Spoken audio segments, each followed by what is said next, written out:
Hey everybody, so I'm Bernard Bull, here talking about what it means to be a faithful and flourishing Christian school, doing a series of 5 to 10 minute videos that are inspired by this book that I wrote called Faithful and Flourishing Strategies for Leading Your Christian School with Excellence. I'm creating a series of videos. I'm going through some foundational videos just to sort of clarify what I mean by different things. And I've talked about in past videos, what does it mean to be a faithful Christian school and a flourishing Christian school. I talked about the idea of a biblical blueprint and how, while God's word does not prescribe a specific kind of Christian school, because Christian schools, as we know them today, didn't exist in biblical times. There are absolutely biblical principles, and that God's word can and should inform what we do, why we do it, and how we do it. But for this video, I want to talk about another part of what I found to be pretty much universal for schools that are thriving Christian schools. And that's the word intentionality. Now, intentional can also feel painful as well for people. I want to acknowledge that. But if you go to some Christian schools, they're so absolutely clear about the fact that they're a Christian school because they believe in God's word and they believe in the gospel and they want it to be proclaimed and they want the faith of young people to be nurtured. They're so clear on those fundamentals and those basics that they sometimes feel like game over.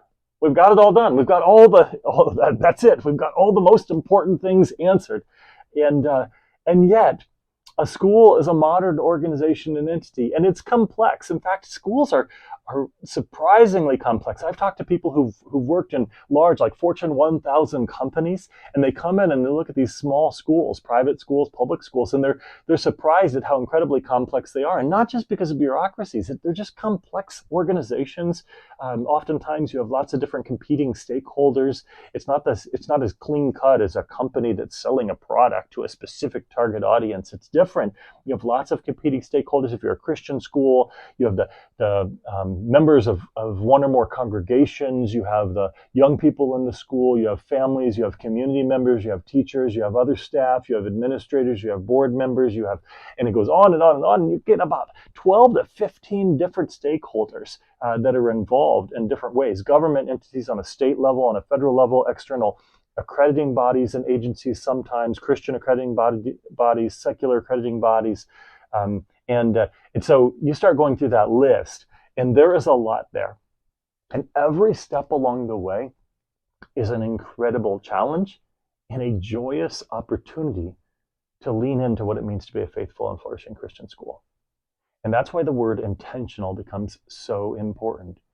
Every single moment of every single day, every aspect of a school is an opportunity to let your mission really shine, really flourish, to have this kind of internal consistency that when you see it, it's actually beautiful.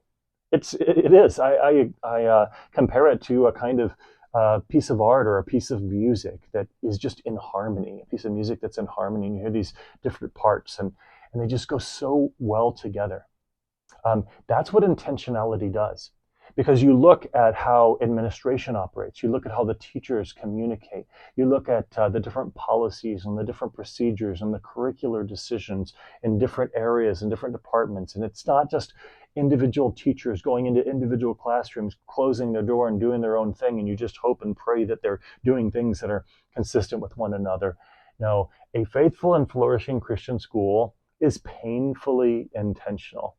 They take the time to go through these individual pieces. They take the time to ask and to seek wisdom from God's word to inform what they do and how they do it in all of these different areas.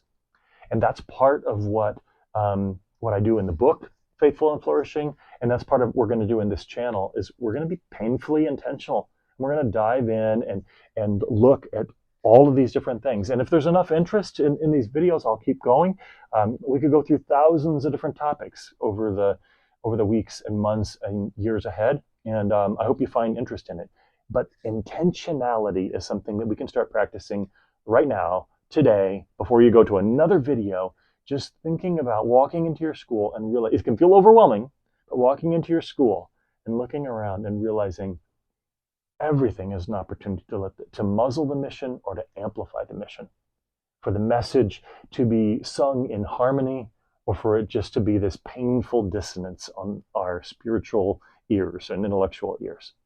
So intentionality, that's one that we definitely want to pay attention to.